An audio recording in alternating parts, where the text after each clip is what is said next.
Bienvenue dans le Pharmapreneur, ton compagnon de route vers le succès, la réussite et l'épanouissement personnel.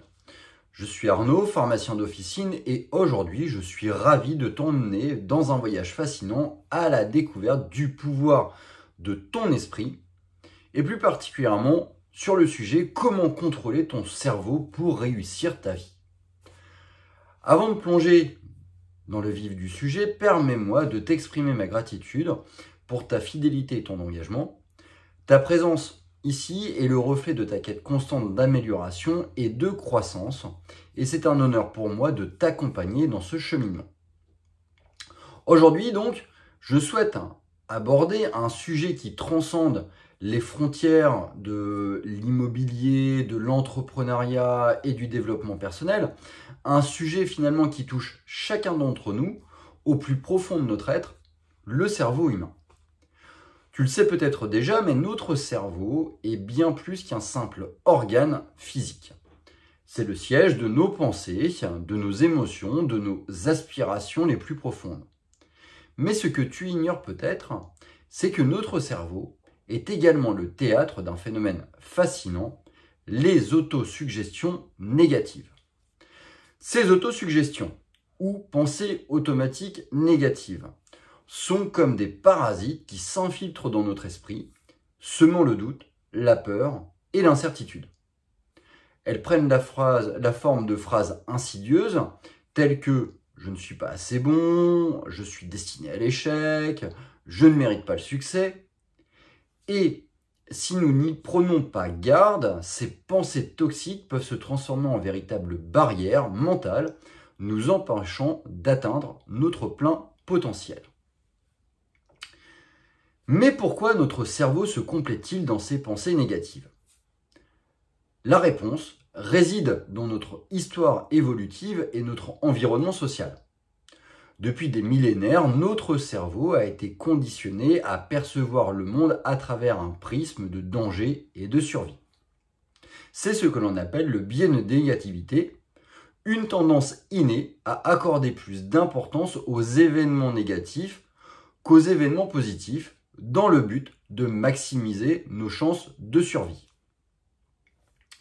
De plus, notre éducation, nos expériences passées et notre entourage influencent également la façon dont notre cerveau fonctionne. Si nous avons été exposés à un environnement où la critique et le découragement étaient monnaie courante, alors il est fort probable que notre cerveau ait intégré ces schémas de pensée négatifs. Mais ne désespère pas, car il y a une lueur d'espoir au bout du tunnel. En comprenant le fonctionnement de notre cerveau et en adoptant des stratégies de contrôle mental, nous pouvons reprogrammer finalement notre esprit pour le succès et le bonheur. La première étape consiste finalement à prendre conscience de nos pensées automatiques et à les remettre en question. La prochaine fois que tu te surprends à penser « je ne suis pas assez bon », demande-toi « est-ce vraiment vrai ?» Est-ce que j'ai des preuves tangibles pour étayer cette affirmation? Souvent, tu réaliseras que ces pensées négatives sont basées sur des généralisations injustifiées ou des expériences passées qui ne reflètent pas nécessairement la réalité présente. Ensuite, il est essentiel de remplacer ces pensées négatives par des affirmations positives et constructives. Au lieu de dire « je ne peux pas le faire », dis-toi « je suis capable de surmonter tous les obstacles qui se dressent sur mon chemin ».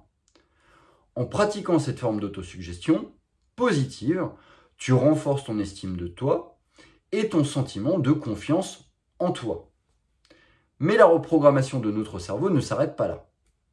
La visualisation créatrice est un outil puissant qui nous permet de sculpter notre réalité selon nos désirs les plus profonds.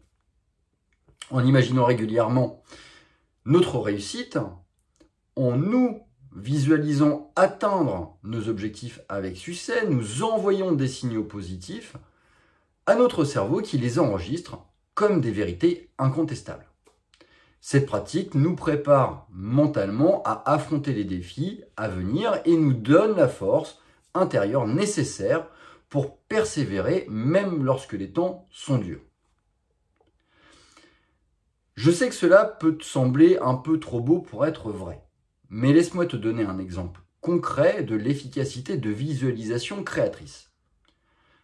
Il y a quelques années, j'ai décidé de me lancer, alors je faisais du triathlon à la base, mais je me suis décidé à me lancer sur le format le plus long et le plus dur dans le domaine du triathlon, à savoir l'Ironman. Et j'ai fait donc l'Ironman de Regensburg.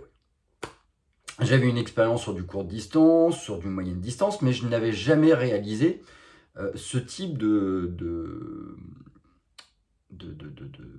compétition aussi longue. Il faut compter grosso modo, on va dire 9 heures pour les vraiment bons et beaucoup plus pour les moins bons.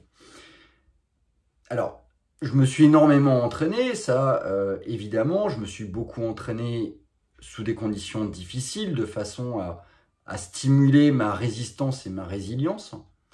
Mais une partie de cet entraînement était également un entraînement mental, en essayant de visualiser au mieux les différentes sensations, les différentes périodes de cette compétition. Aborder 180 km de vélo, c'est quelque chose qui n'est pas évident. Alors, à l'entraînement, tu réalises ces distances-là, ce qui te permet de percevoir les sensations.